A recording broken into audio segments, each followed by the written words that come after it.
शोभितो जो केशरी तिलक तो शिवपुत्राचा तिसरा डोळा।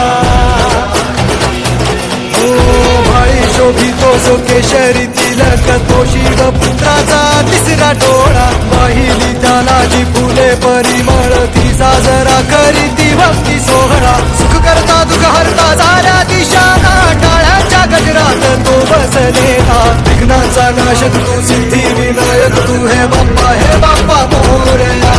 विघ्नांचा नाशक तू सिद्धी विनायक तू हे बाप्पा मोरया।